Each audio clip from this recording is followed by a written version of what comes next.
Assalamualaikum warahmatullahi wabarakatuh. Perkenalkan, nama saya Pilsa Oktavianti. Saya dari kelas 9I. Kali ini saya akan membahas mengenai Wali Songo.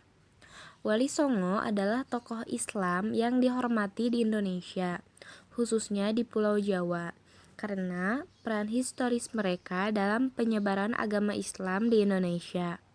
Wali Songo berasal dari kata wali yang artinya orang yang dipercaya atau orang yang ditugaskan. Sedangkan kata Songo berarti nomor 9. Tokoh-tokoh Wali Songo diantaranya 1. Sunan Ampel. Sunan Ampel bernama asli Raden Rahmat, keturunan ke-22 dari Nabi Muhammad SAW. Menurut riwayat, ia adalah putra Ibrahim Zainuddin Al-Akbar dan seorang putri Campa yang bernama Dewi Condrowulan, putri Raja Campa terakhir dari dinasti Ming. Sunan Ampel dilahirkan di Aceh tahun 1401 M. Sunan Ampel adalah pendiri pesantren Ampel Denta. Di antara murid-murid beliau adalah Raden Paku, Raden Fatah, Raden Makdum Ibrahim, Syarifuddin, serta Maulana Ishaq. Sunan Ampel termasuk perancang kerajaan Islam Demak dengan ibu kota Bintoro. Beliau wafat di Surabaya pada tahun 1481 dan dimakamkan di Ampel. Kedua, Sunan Gresik. Dikenal juga dengan nama Maulana Maghribi, Syekh Maghribi, serta Syekh Jumadil Kubro. Beliau dianggap sebagai orang Islam pertama yang masuk ke Pulau Jawa, sehingga kedatangannya menandai permulaan masuknya Islam di tanah Jawa.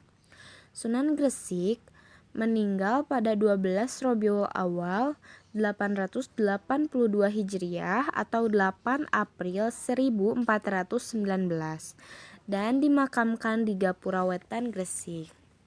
Ketiga, Sunan Bonang. Beliau dikenal dengan nama Raden Maulana Makdum Ibrahim. Beliau merupakan putra dari Sunan Ampel, sekaligus saudara sepupu dari Sunan Kalijaga.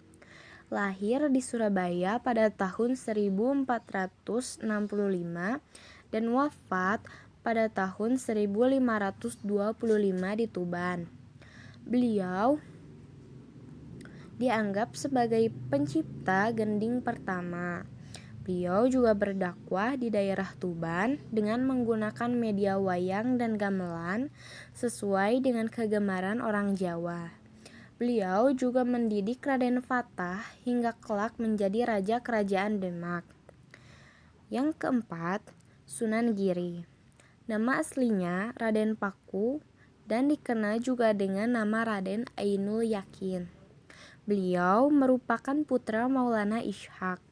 Beliau berdakwah di daerah Giri dan sekitarnya serta banyak mengirimkan para dai keluar Jawa, seperti Madura, Bawean, Kangean, Ternate, dan Tidore.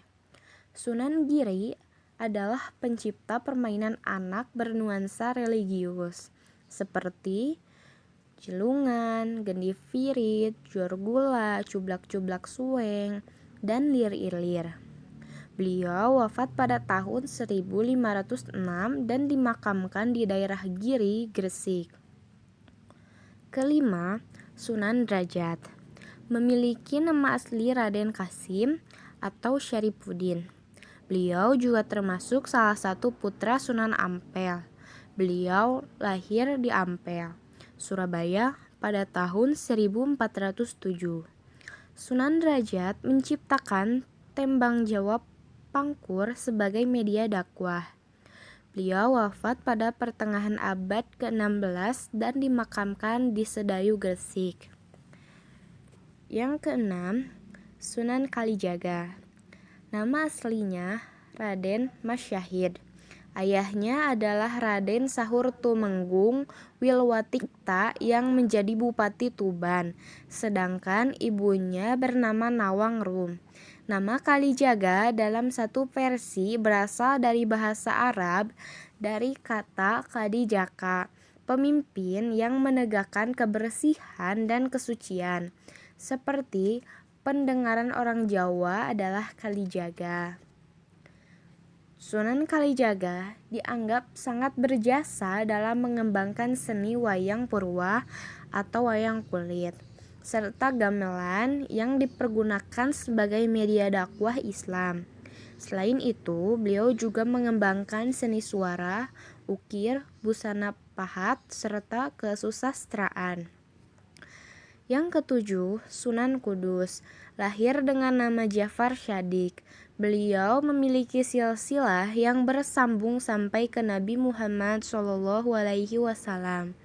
Sunan Kudus berdakwah di daerah Kudus dan sekitarnya.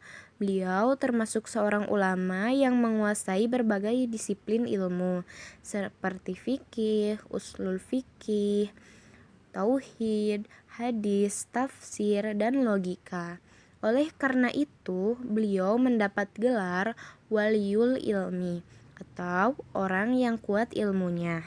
Sunan Kudus juga menciptakan gending Mas Kumambang dan Mijil. Yang kedelapan, Sunan Muria. Lahir dengan nama asli Raden Umar Said atau Raden Prawoto. Beliau adalah putra dari Sunan Kalijaga, dan dalam berdakwah, Sunan Muria cenderung memilih tempat yang jauh dan terpencil dengan menyelenggarakan semacam kursus-kursus keagamaan bagi kaum pedagang, nelayan, dan rakyat biasa. Dan yang terakhir, Sunan Gunung Jati. Memiliki nama asli Raden Syarif Hidayatullah. Beliau lahir di Mekah pada tahun 1448. Beliau merupakan cucu Prabu Siliwangi atau yang biasa kita kenal Raja Pajajaran. Beliau berdakwah mengajarkan agama Islam di daerah Cirebon, Majalengka, Kuningan, Kawali, Sunda Kelapa, serta Banten. Sekian yang dapat saya sampaikan. Mohon maaf bila ada kesalahan. Saya pamit undur diri. Wassalamualaikum warahmatullahi wabarakatuh.